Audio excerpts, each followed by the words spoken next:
चलो EOQ basic. We have understand the basics of EOQ. Now we understand some of the formulas, how to calculate EOQ, and then we apply that formula in some examples. It is very simple. First of all, if we want to find EOQ in units, then the formula is under root 2AO upon C. Clear? 2AO upon C. If you want to find EOQ in rupees, the formula is under root 2AOC. Now, A denotes for annual usage or consumption. O means ordering cost per order. Means एक order करते हो, चाहे वो 1 unit का हो या 1000 unit का हो या 1 लाख यूनिट का, उसके लिए आपको जो पे करना है that is ordering cost per order. And C is equal to carrying cost per unit per annum. Means एक चीज को 1 साल तक संभालने के लिए जो खर्चा होता है उसे आप क्या कहते हो? सी, carrying cost.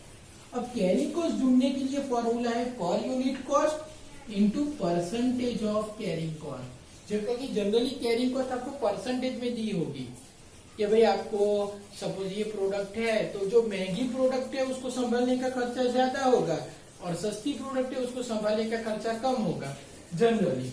So per unit cost into percentage of carrying cost. उसके बाद अगर आपको पूछते हैं you have to find number of order, तो आपका जो एनुअल कंजप्शन है, अब A is equal to suppose 12,000 unit है, डिवाइड बाय कितनी क्वांटिटी ऑर्डर करते हो. ऐसा जरूरी नहीं है कि हर बार आप ईओक्यू पे ही ऑर्डर करो. सपोज आपने ईओक्यू निकाला 3000 यूनिट, मगर शॉपकीपर ने बोला 4000 से कम यूनिट आपको देगा ही नहीं, तो कंपलसरी आपको 4000 यूनिट परचेज करने पड़ेंगे. तो नंबर ऑफ ऑर्डर ढूंढने के लिए आप क्या करोगे? ए डिवाइड बाय क्वांटिटी. उसके बाद है टाइम बिटवीन 2 ऑर्डर्स. दो ऑर्डर के बीच में कितना टाइम रखोगे? तो 12 divide by number of order.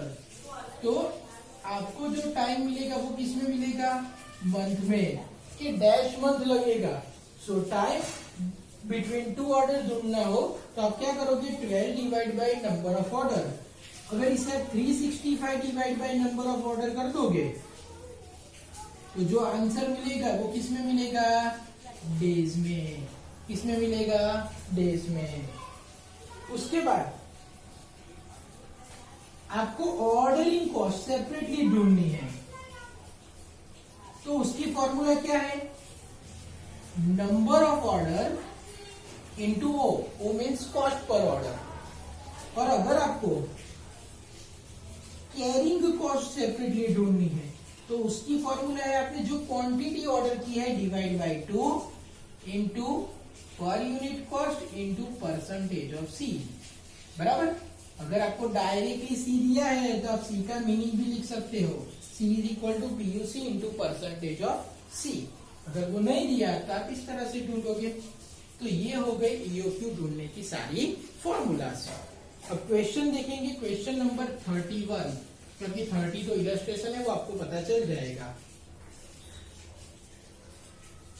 तो क्वेश्चन 31 में the annual demand of a product of a company is 26,000 unit. Annual demand that is 26,000 unit. अगर आपको डिमांड पर डे दी है तो आप इंटू 365 करोगे तो आपको एनुअल डिमांड मिल जाएगी. अगर आपको डिमांड पर मंथ दी है तो आप इंटू 12 करोगे तो एनुअल डिमांड मिलेगी. अगर आपको क्वार्टरली डिमांड दी है तो इंटू 4 करने से एनुअल डिमांड मिलेगी. और अगर आपको वीकली डिमांड दी है तो इंटू 52 करोगे तो आपको एनुअल डिमांड मिल जाएगी. चलो, एट ₹90 पर unit. So per unit cost is equal to 90 rupees. उसकी पर यूनिट कॉस्ट क्या है? 90 रुपीज. Just a minute. चलो, पर यूनिट कॉस्ट क्या थी? 90 रुपीज. आगे बढ़ो. The company can purchase it at 65 per unit. मगर कंपनी कितने में परचेज कर रही है? ₹65 में। तो हम जो भाव से प्रोडक्ट खरीद रहे हैं वही हमारी पर यूनिट होगी, उसकी एमआरपी पर यूनिट नहीं होगी। Assuming carrying cost 20% of average inventory value, तो सी कितना है? 20% of inventory value, that is 65। And fix cost per order is 1000। चलो, ऑर्डरिंग कॉस्ट पर ऑर्डर कितना था? 1000 रुपीज। Determine the EOQ. चलो, ये सब में मैं सिर्फ ईओक्यू नहीं, बाकी सब चीजें भी ढूंढना सीखाऊंगा। फर्स्ट ऑफ ऑल, आप ईओक्यू ढूंढना है तो उसके लिए आप सी फाइंड कर लीजिए। C is equal to per unit cost into percentage of C. Per unit cost कितनी है? 65।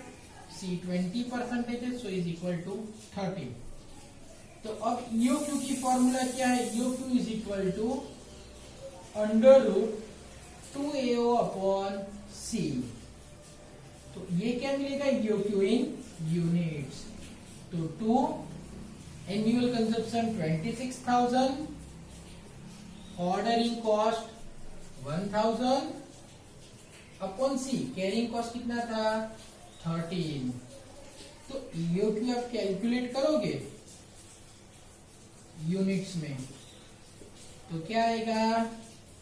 2000 यूनिट्स। कितना आएगा? 2000 यूनिट्स। ये आपको क्या मिल गया? EOQ in units.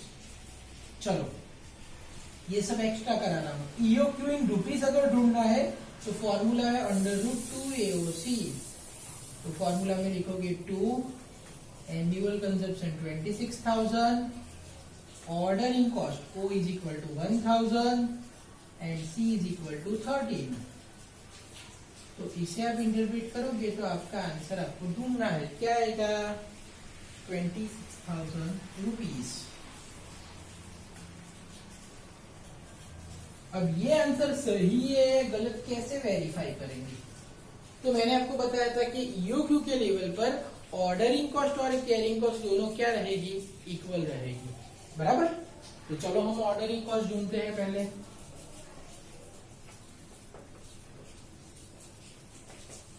Ordering cost ढूंढने से पहले आपको क्या ढूंढना होगा? Number of orders. Number of orders कैसे मिलेंगे? तो कि A डिवाइड बाय क्वांटिटी। अभी क्वांटिटी हमारी क्या है? ईओक्यू है। So annual consumption is 26,000 unit